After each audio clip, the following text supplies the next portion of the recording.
इस कार्य। नमस्कार, छत्तीसगढ़ की बात हमारे साथ में आपका स्वागत है और मैं हूं आपके साथ अमृता। आज बात कांग्रेस की हुई नंद कुमार की। नंद कुमार साय भाजपा से कांग्रेस में चले गए। पिछले लंबे समय से उपेक्षित चल रहे नंद कुमार के भाजपा छोड़ने के अटकल चल रही थी।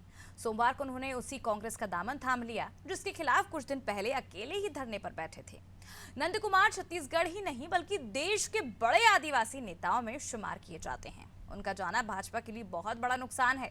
नंद कुमार के प्रकरण से छत्तीसगढ़ में भाजपा की अंदरूनी कलह भी उजागर हो रही है। इस्तीफे के 24 घंटे तक उन्हें मनाने की कोई कोशिश नहीं की गई। आखिरकार जाकर उन्होंने कांग्रेस की सदस्यता ग्रहण कर ली। उनके इस्तीफे के बाद जो तत्परता दिखाई जानी थी वो पार्टी ने नहीं दिखाई। क्या नंद कुमार साय जैसे नेता को जानबूझकर साइडलाइन किया गया या फिर खुद ही पार्टी छोड़ने का मन बना चुके थे नंद कुमार? ये जानने की कोशिश करेंगे, लेकिन पहले सुनते हैं नंद कुमार के इस्तीफे पर विभिन्न राजनीतिक दलों की क्या कुछ प्रतिक्रियाएं रही हैं।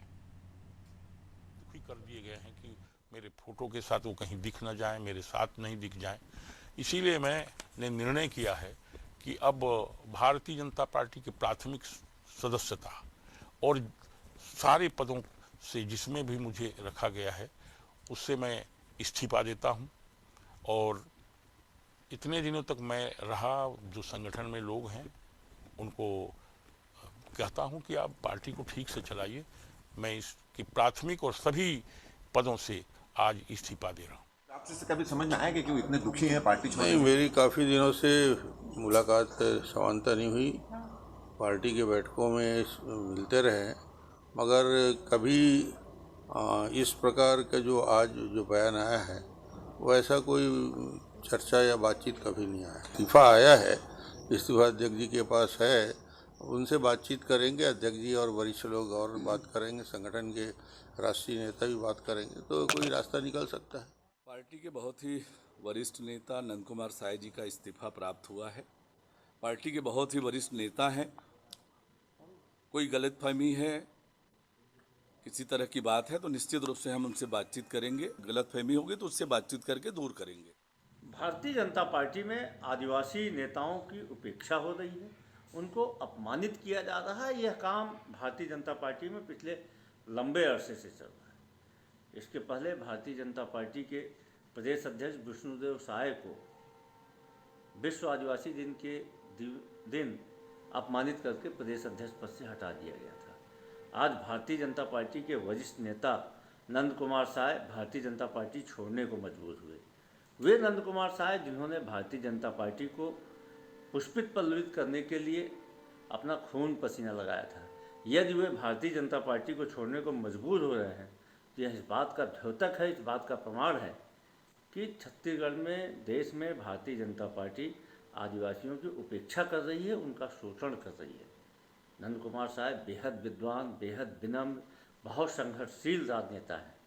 यदि उन्होंने भारतीय जनता पार्टी को छोड़ा है तो इसका मतलब है कि भारतीय जनता पार्टी लगातार देश के इस बड़े वर्ग के साथ अन्याय और उपेक्षा कर रही है, और जिसको नंद कुमार साय जैसे वरिष्ठ नेता जब इंतहा हो गई तो बर्दाश्त नहीं कर पाए तो छोड़ने को मजबूर हुए।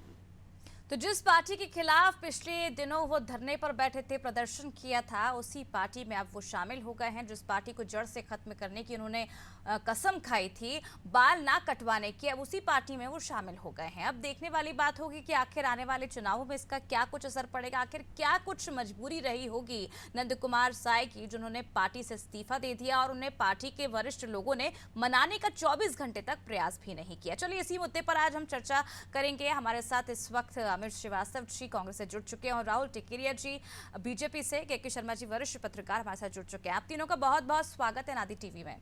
के शर्मा जी, सबसे पहले मैं आपके पास आना चाहूंगी और जानना चाहूंगी आखिर क्या वजह रही होगी जो नंद कुमार साय जी ने भाजपा छोड़ दी। उन्होंने अपना पूरी जिंदगी इस पार्टी के लिए लगाया है और उसके बाद क्या कुछ अब कांग्रेस जो है उनका इस्तेमाल करेगी और चुनाव पर इसका क्या कुछ असर है हमें देखने को मिलेगा आने वाले दिनों में? निश्चित रूप से छत्तीसगढ़ की राजनीति में एक बड़ा उलटफेर कहा जा सकता है कि भाजपा ही नहीं, छत्तीसगढ़ के नेता रहे हैं जिनका अब 70 साल की उम्र, इसी बात का है। सर में जब वो जनता पार्टी से विधायक चुने गए थे तब तरह से, तब से अब तक की राजनीति देखे तो लगातार उनका एक छत्तीसगढ़ में एक वजूद रहा है और भाजपा के भीतर वजूद रहा है। नेता प्रति तमाम प्रकार के पदों पर भी रहे हैं। अब बात होती है उनके क्यों गए तो एक कारण तो ये बनती है कि एक महत्वाकांक्षा होती है और दूसरा जो उपेक्षा की बात है। एक उपेक्षा, दूसरी महत्वाकांक्षा। तो उपेक्षा के लिए यह है कि एक गुट विशेष का यदि जब वर्चस्व किसी पार्टी में हो जाता है तो कहीं ना कहीं दूसरे गुट के लोगों को, गुट कहें या दूसरे नेताओं को कहीं ना कहीं उपेक्षा होती है और महत्वाकांक्षा कहीं ना कहीं पूरी नहीं होती। छत्तीसगढ़ में जो बात हो रही है तो बार बार आती है कि आदिवासी बहुल राज्य में एक आदिवासी मुख्यमंत्री की मांग कहीं ना कहीं उठती है, लेकिन वो मांग पूरी नहीं हो पा रही है। तो ये भी एक कारण है जिसके चलते हुए आदिवासी परिषद की जो बात आ रही है वो वहाँ के लोग वहाँ पर अपने आदिवासी विकास परिषद के देखे हैं, पिछले चुनाव हुआ है उपचुनाव, उसमें भी अपने उन्होंने उपस्थिति दर्ज कराने की कोशिश की। तो बस्तर के सभी 12 सीट और अंबिकापुर के सभी 14 सीटों पर फिलहाल कांग्रेस का कब्जा है। तो आदिवासी निश्चित रूप से जिस तरह से स्थानीय मुद्दों को लेकर के कांग्रेस काम कर रही है, तो भाजपा के नेता जैसे गौ माता की सेवा की जो बात कही जा रही है वो पुराने समय से भाजपा के आरएसएस के लोगों के एक सोच रही है कि उस विषयों पर मंदिर की बात करें, तमाम विषय को लेकर के जो भाजपा का है उसमें स्थानीय स्तर पर कांग्रेस कहीं हावी है।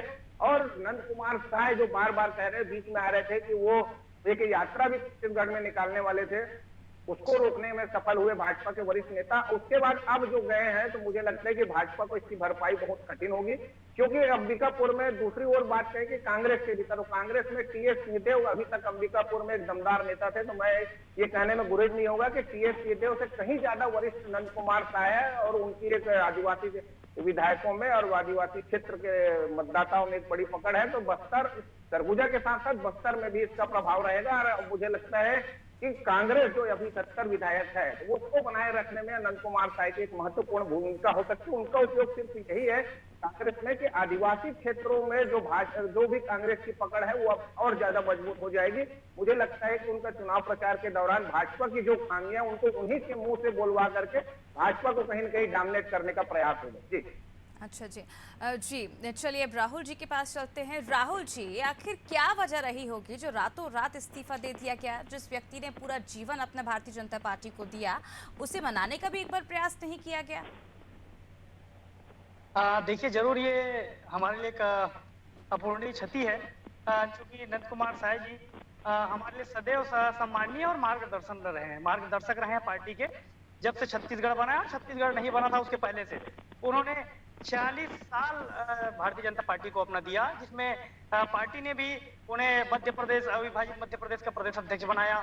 उसके बाद छत्तीसगढ़ से बना, छत्तीसगढ़ का प्रदेश अध्यक्ष बनाया और वे स्वयं लोकसभा सांसद, राज्यसभा सांसद, कई बार विधायक, नेता प्रतिपक्ष, ऐसे तमाम जवाबदारी में रहे और तो और अनुसूचित जनजाति आयोग के राष्ट्रीय अध्यक्ष भी रहे। तो पार्टी ने भी सम्मान रखा है। लेकिन अगर कहीं पे भी ऐसा पार्टी के द्वारा नहीं हुआ कि उन्हें कहीं पे सम्मान ना मिला हो, ये तो कौन सी बात और कौन दबाव में वो कांग्रेस पार्टी को ज्वाइन किए हैं, वो तो नंद कुमार साय ही जानेंगे। लेकिन राहुल जी, आप दबाव की बात कर रहे हैं, वो तो खुद ही ये कह रहे हैं कि उनका पार्टी में उनकी उपेक्षा की गई है और काफी जिम्मेदार पद अगर दिए हैं भाजपा ने उन्हें, तो उसके बाद उन्होंने रातों रात पार्टी छोड़ने का फैसला क्यों किया? और 24 घंटे बीत गए, बावजूद इसके पार्टी के किसी भी बड़े नेता ने उनको मनाने का भी प्रयास नहीं किया। दबाव वाला विषय मैं इसलिए ला रहा हूँ क्योंकि जब वो नेता प्रतिपक्ष थे और छत्तीसगढ़ में प्रथम चुनाव हुआ, पहली बार जब चुनाव हुआ, तब उनकी बेटी को कांग्रेस ज्वाइन करवा लिया गया था। उसके बाद भी पार्टी ने उनके ऊपर पूर्ण विश्वास किया, नेता प्रतिपक्ष रहे और तमाम जवाबदारी में वो रहे। किसी पार्टी के किसी भी कार्यकर्ता या नेता ने उनके ऊपर उंगली नहीं उठाई कि आपकी बेटी कांग्रेस में है। तो मैं उस समय भी बताया जा रहा था, उनके द्वारा ये कहा जा रहा था कि कुछ ना कुछ दबाव से मेरी बेटी को कांग्रेस ज्वाइन कराया गया है। अब पार्टी ने अगर उनको कहीं पे सम्मान ना दिया हो इतने पद के बाद, तो समझ में आता है कि उनका अपमान किया जा रहा है, उनकी उपेक्षा की जा रही है। पार्टी ने कहीं पे उपेक्षा नहीं की और क्योंकि अब चुनाव का समय आ गया है, कहीं जाएंगे और कहीं आएंगे भी। अमित जी, आखिर क्यों भैया आपकी पार्टी इतना दबाव दे रही है बीजेपी के नेताओं को कि उन्हें मजबूरन कांग्रेस ज्वाइन करनी पड़ रही है? देखिए अमृता जी, बड़ा दुखद पहलू है कि भाजपा के सम्मानित प्रवक्ता मेरे छोटे भाई राहुल जिस प्रकार का वक्तव्य अभी दे रहे हैं, हो सकता है राजनीतिक मजबूरियां हो, लेकिन मैं आपको बता दूं कि नंद कुमार साय जी छत्तीसगढ़ के एक बहुत ही वरिष्ठ आदिवासी नेता है और उनका एक जनाधार है और लगातार बहुत विद्वान व्यक्ति है, शांत स्वभाव के व्यक्ति है और हम सबका उनसे बहुत अच्छा संबंध भी है। और मैं आपके माध्यम से बता दूं कि जिस प्रकार से कोई भी व्यक्ति अगर लंबे समय में जितना हमारी उम्र है, उतना समय तो उन्होंने भाजपा और जनसंघ को दिया है और लगातार 77 से जिस प्रकार से विभिन्न पदों पे वो रहे और उसके बाद जब उन्होंने कल आज हम उनके साथ थे और प्रेस कॉन्फ्रेंस में उन्होंने कहा कि जिस प्रकार से एक लंबा मेरा राजनीतिक जीवन रहा है और मुझे लगता है कि कार्यकर्ताओं की नहीं जब सुनी जाती और कुछ जिस प्रकार से कल उन्होंने सीखे में अपने लिखा था मेरी उपेक्षा हो रही है और पार्टी के अंदर ही पार्टी से मैं कह रहा हूँ, रिपीट कर रहा हूँ, मेरे छोटे भाई राहुल उसको सुन ले, मेरी पार्टी के अंदर ही मेरी उपेक्षा हो रही थी और पार्टी के लोग ही मेरे खिलाफ षड्यंत्र कर रहे थे। तो उन्होंने क्लियर कर दिया कि पार्टी में एक ऐसा कोई वर्ग था जो उनको लगातार दरकिनार कर रहा था। उन्होंने एक आपको मैं बता दूं टॉक शो होता है एक चैनल पे, लोकप्रिय चैनल पे, और 4 दिन पहले रात के 11 बजे मेरे पास जब फोन आया तो उन्होंने उनका इंटरव्यू लिया था और उस दिन उन्होंने पहली बार कहा था कि मेरी पार्टी में मेरी उपेक्षा होती है। जब गृह मंत्री पूर्वा आते हैं तो मुझे सूचना देते हैं, लेकिन जब छत्तीसगढ़ में और दौरा होता है तो मुझे सूचना तक नहीं दी जाती। मैं इतना वरिष्ठ आदिवासी लेता हूँ, लेकिन उसके बाद भी मुझे सूचनाएं नहीं दी जाती। तो कोई भी व्यक्ति चाहे छोटा हो चाहे बड़ा हो, अगर राजनेता अगर कोई भी पार्टी का सदस्य हो हमेशा ही, और अगर उसको पार्टी छोड़ना पड़े तो मुझे लगता है जीवन में इससे बड़ी पीड़ा तकलीफ कुछ भी नहीं हो सकती किसी भी व्यक्ति के लिए। और जिनका इतना लंबा अनुभव हो, विभिन्न पदों को उन्होंने सुशोभित किया, उसके बाद जिस प्रकार से आज उनकी पीड़ा वेदना जो तकलीफ झलक रही थी, हम सब ने उसे महसूस किया। उन्होंने आज कहा अटल बिहारी वाजपेयी जी, अडवाणी जी, सुषमा स्वराज जी, सुंदरलाल भंडारी जी, ऐसे प्रमोद महाजन जी, मैंने ऐसे व्यक्तियों के साथ काम किया है और ऐसी भाजपा अब नहीं गई। लगातार उन्होंने आज बहुत सारी बातें कही, लेकिन मुझे एक चीज जरूर उनकी पीड़ा झलक रही थी और मुझे लगता है कि भाजपा आज माने या ना माने, लेकिन भाजपा के लिए ये बहुत बड़ा झटका है, जैसा भी के भैया ने कहा। और आपको मैं बता दूं, कई आदिवासी नेता, और आपको बता दूं this is not that, this is a beginning. और आप देखिए कि जिस प्रकार से वहां पर एक बात जो समझ आई कि इस्तीफे के बाद कि बीजेपी पूरी तरीके से आदिवासी विरोधी काम में लिप्त है। और जिस प्रकार से आप देखिए कि इतने बड़े नेता ने अगर आपने कहा है, तो हम जो कहते थे कि आदिवासियों के साथ वहां पर बीजेपी अन्याय कर रही है, ये बात आज प्रमाण के साथ उन्होंने सारी बातों को कहा। तो मुझे लगता है कि जब उन्होंने पार्टी छोड़ने का निर्णय लिया और उन्होंने एक और बात कहा कि भूपेश बघेल जी की कार्यशैली से और उनकी योजनाओं से प्रभावित होकर नरवा दुर्वा पानी की चाहे बात हो, चाहे गौ माता की बात हो, और लगातार विभिन्न योजनाओं को छत्तीसगढ़ में। लेकिन अमित जी, रमन सिंह जी तो कह रहे हैं कि अब उन्होंने कांग्रेस ज्वाइन कर ली है तो कांग्रेस की तारीफ तो वो करेंगे ही। चलिए, राहुल जी कुछ कहना चाह रहे हैं। राहुल जी अपनी बात रखिए। देखिए, प्रवक्ता जी कह रहे थे कि कांग्रेस की तारीफ की जा रही है। मैं वो स्वतः चीज है कि हम जहाँ पे जाएंगे उसकी तारीफ करेंगे, नहीं तो वहाँ पे जाने का मतलब क्या है। वो अगर कांग्रेस के हैं तो बिल्कुल तारीफ करेंगे, मगर देखने वाली बात होगी कि कांग्रेस में उनको कितना सम्मान मिलता है। पूर्व में भी हमारी राष्ट्रीय उपाध्यक्ष रही करुणा शुक्ला जी ने पार्टी छोड़ के कांग्रेस ज्वाइन किया था, मगर उनका क्या हसर हुआ आज पूरा छत्तीसगढ़ जानता है। उनका जबरदस्त वो दुरुपयोग अगर किसी ने किया तो कांग्रेस ने किया, और वो आज कहाँ पे हैं किसी को कुछ नहीं पता। तो ये स्थिति कांग्रेस करती है। आज नंद कुमार साय जी, मैं इस एक जिम्मेदार पार्टी के जिम्मेदार प्रवक्ता होने के नाते कहता हूँ कि भारतीय जनता पार्टी नंद कुमार साय जी का घर है और इस घर में सदैव नंद कुमार साय जी का स्वागत रहेगा और हम उनका इंतजार करेंगे। बिल्कुल, आप ये बात कह रहे हैं कि उनका घर है, लेकिन पिछले 15 साल आपकी सरकार रही और वो हर बार ये आवाज उठाते रहे कि एक आदिवासी नेता को सीएम बनाया जाए, उन्हें सीएम बना जाए, तब उन्हें साइडलाइन क्यों किया गया? नहीं तो आखिर में क्या आदिवासी चेहरा बनने के लिए क्या स्वयं के लिए मंशा लेके बैठे हुए थे? जिस प्रकार से वो पार्टी छोड़े, इतने विभिन्न पदों में रहकर पार्टी ने उनका सम्मान नहीं किया थी। कोई बात नहीं है, ऐसा कोई पद नहीं रहा जिसमें उन्हें नहीं दिया गया। अगर कोई पद बचा है तो वो मुख्यमंत्री का रहा होगा। अगर वो आदिवासी मुख्यमंत्री की बात कर रहे हैं तो स्वयं के लिए कर रहे थे होंगे, तभी उन्होंने आज पार्टी छोड़ी है। मैं जिस प्रकार से आज ऐसी स्थिति में उन्होंने आदिवासी तो राहुल जी, अगर बड़े उनको पद दिए गए तो अगर वो सीएम बन जाते तो आखिर इस पे क्या दिक्कत क्या थी बीजेपी को? देखिए, वो तो खैर आला कमान का निर्णय है, उसमें मैं कुछ नहीं कह सकता। आला कमान जो निर्णय करेगी वही मुख्यमंत्री होगा। यहाँ पे आदिवासी चेहरे में कोई नंद कुमार साय जी भी ही एक चेहरे हैं, ऐसे नहीं है। हमारे पास तमाम आदिवासी चेहरे हैं। और प्रवक्ता जी कह रहे थे कि आदिवासी विरोधी है भारतीय जनता पार्टी। आदिवासी विरोधी अगर हम होते तो आज आदिवासियों का आरक्षण कांग्रेस पार्टी नहीं होगी रहती। आज नंद कुमार साय जी को इस मुद्दे को लेके मुखर होना था।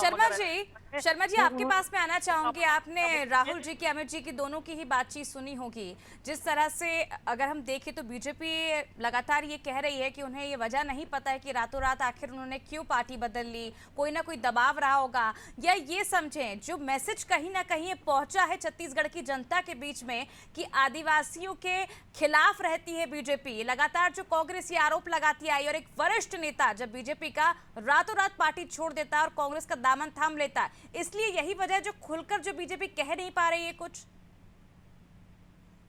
निश्चित रूप से आदिवासी क्षेत्रों में आदिवासी नेताओं की उपेक्षा, जैसे एक बलीराम कश्यप थे बस्तर क्षेत्र में, जब तक 2011 तक वे जीवित थे तब तक वहां बस्तर में भाजपा की अच्छी स्थिति थी। 2011 के बाद परिणाम देखेंगे तो 8-4 में आ जाते हैं, फिर 1 सीट हो जाता है, फिर अभी फिलहाल 1 भी नहीं है बस्तर में। तो इस प्रकार से जो बलीराम कश्यप का बस्तर में पकड़ लिखा जा सकता है, उसी तरह से सरगुजा में नंद कुमार साय का अपना एक नाम है। इसके साथ ही राम विचार नेताम का नाम आता है, जिसको केंद्र में राज्यसभा में भेज दी गई। ये सब जो छत्तीसगढ़ की राजनीति करने के ज्यादा इच्छुक दिखते हैं। जैसे विष्णुदेव साय के बारे में कांग्रेस बार बार कह रही, आदिवासी दिवस के दिन हटाया गया। नंदकी राम कंवर की क्या स्थिति है, मंत्री रहे। तो आज राम विचार नेताम की बात करें, शिव प्रताप सिंह की बात करें, लरंग साय की बात करें, नंद कुमार साय, ऐसे तमाम नेता हैं जो चाहते हैं कि छत्तीसगढ़ में आदिवासी लाभी जिसको कहा जाए, ये कहीं ना कहीं इनको अलग करके रखने की जो बात आई, इनको यदि महत्व मिलेगा तो मुझे लगता है कि आदिवासी मुख्यमंत्री एक बड़ा दांव भाजपा के लिए हो सकता था या हो सकता है, अभी भी वो अवसर उनके पास है।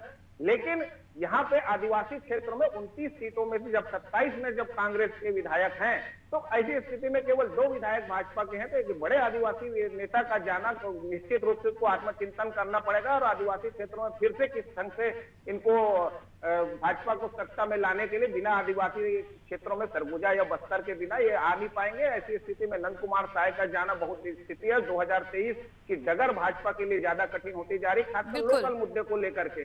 बिल्कुल शर्मा जी, कहीं ना कहीं बीजेपी के लिए अब जो डगर है वो काफी ज्यादा और मुश्किल भरी हो गई है। कई बड़े नेता भी आए यहाँ पर चुनावी सभा करने के लिए, बावजूद इसके जिस तरह से नंद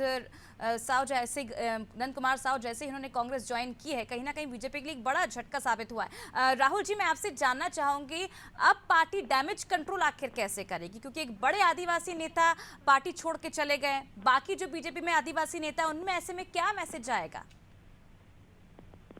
देखिए, अभी तक कोई विषय नहीं आया है कि हमें डैमेज कंट्रोल करने की आवश्यकता पड़े। और जो नंद कुमार साय जी गए, मतलब अभी पार्टी छोड़ के गए हैं, वो कहीं ना कहीं जिस प्रकार से अभी प्रवक्ता जी कह रहे थे कि अब कांग्रेस का वो तारीफ कर रहे हैं, उनकी योजनाओं की तारीफ कर रहे हैं, तो जाहिर सी बात है वो अगर कांग्रेस गए तो वहाँ की तारीफ तो जरूर करेंगे। और हमें डैमेज कंट्रोल की आवश्यकता नहीं है, हमारी पार्टी इतनी मजबूत है। और पार्टी जिस प्रकार से आप बात कर रहे थे वापसी के लिए, हम वापसी के लिए अपने 15 साल के जो विकास के आयाम रहे हैं उसको लेकर बिल्कुल जनता के बीच में जाएंगे। और वो विकास को अभी 4.5 साल से पूर्णतः बाधित है, हम अपने 15 साल के विकास को लेकर जनता के बीच में जाएंगे, आदिवासी क्षेत्रों में जाएंगे। तो राहुल जी, मतलब ये समझे कि पार्टी के लिए लाभदायक नहीं थे नंद कुमार साव जी, लेकिन नुकसानदायक जरूर हो सकते हैं। नहीं, बिल्कुल बिल्कुल, मैं स्पष्ट ये कहना चाहता हूं कि भारतीय जनता पार्टी में सदैव उनका जिस प्रकार से हमें 46 साल मार्गदर्शन मिला है, उनका घर है भारतीय जनता पार्टी, और सदैव हम स्वागत करेंगे। और वो मार्गदर्शक रहे हैं, ऐसा हम ये नहीं कह सकते कि लाभदायक नहीं थे, बिल्कुल लाभदायक थे और हमारे लिए अपूर्णीय क्षति है। क्या कहना चाहेंगे अमित जी आप, क्योंकि एक अपूर्णीय क्षति बता रहे हैं राहुल जी। हालांकि 24 घंटे तक किसी वरिष्ठ नेता ने उनको मनाने का प्रयास नहीं किया, खुले मंच से भी कई बार वो अपना दुख व्यक्त कर चुके। देखा था हमने कुछ दिन पहले, जिन्होंने पूरी जिंदगी कांग्रेस के लिए अगेंस्ट खड़े रहे वो, और आज वही कांग्रेस का दामन थाम लेते हैं। देखिए, निश्चित तौर से भाजपा के लिए बहुत बड़ा सेटबैक है, बहुत बड़ा झटका है। और मैंने बताया ना कि जिस प्रकार का जो प्रेस कॉन्फ्रेंस में बातें कर रहे थे, मुझे लगता है कि कहीं असीम पीड़ा उन्हें हुई है। और उन्होंने पूरे कहा, मैंने अपना सदैव पूरा जीवन मैंने जिस पार्टी को दिया उसको बनाने में लगा, और शुरू से पार्टी की स्थापना से मैं पार्टी का एक्टिव मेंबर रहा हूँ। लेकिन जिस प्रकार से आज पार्टी को कमजोर भी वहां पर किया जा रहा है, उन्होंने ये भी कहा कि सभी पदों से मैं इस्तीफा देता हूँ, प्राथमिक सदस्यता से इस्तीफा देता हूँ। लेकिन उन्होंने फिर कहा कि लोकतंत्र से बहुत जरूरी है कि 2 पार्टी हमेशा आमने सामने मजबूती से खड़े रहे।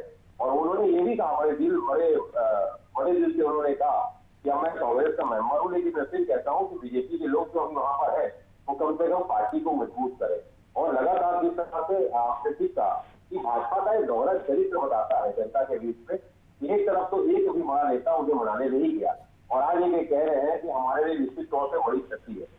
तो ये दोहरा चरित्र बताता है भाजपा का। और आपने ठीक कहा कि क्या आप लोग आपके लिए उपयोगी नहीं थे, उन्होंने कहा कि मैं इतने सारे पदों में मैं रहा, लेकिन उसके बाद जिस प्रकार से 2018 के बाद से पिछले 2-3 साल से अगर आप देखेंगे मुझे सूचनाएं तक नहीं दी जाती थी। और जिस प्रकार से अपने स्पीकर में उन्होंने कहा कि मेरे साथ कोई फोटो डाल देता था तो उसे कहा जाता था फोटो को डिलीट करो। मतलब कहीं ना कहीं एक मर्द भाजपा में आदिवासी विरोधी काम में लिप्त है और कहीं ना कहीं आदिवासी नेताओं को, जैसे अभी के भैया ने बताया, चाहे राम विचार नेताम की हो, चाहे विष्णुदेव साय की हो, और लगातार अनगिनत ऐसे भाजपा के नेता हैं जो जिनका अपने कार्य क्षेत्र में अपने क्षेत्र में एक मजबूत है, एक दबदबा है। लेकिन सबसे ज्यादा मैं आपके माध्यम से अमित जी कह दूं, छत्तीसगढ़ में सबसे ज्यादा अगर किसी का वर्चस्व, सबसे ज्यादा किसी की आदिवासी भाइयों में। अमित जी, क्या समझे जिस तरह से उन्होंने रातों रात फैसला लिया और कांग्रेस का दामन थाम लिया, तो इससे कहीं ना कहीं आदिवासियों के बीच ये मैसेज जाता है कि जो बीजेपी है वो हितैषी नहीं है आदिवासियों की। निश्चित तौर पे कहते हैं ना, जब इतना बड़ा आदिवासी नेता जिन्होंने सदैव आदिवासी हितों की बात की, उनके अधिकारों को संरक्षित करने के लिए, उनके हक और अधिकार की हमेशा सदैव बात करी, और उसके बाद जिस प्रकार से उन्होंने आज आरोप लगाया, तो निश्चित तौर पे कई दिनों से मुझे लगता है उनको पीड़ा थी, और उस पीड़ा को हमारे नेताओं के समक्ष उन्होंने प्रकट किया।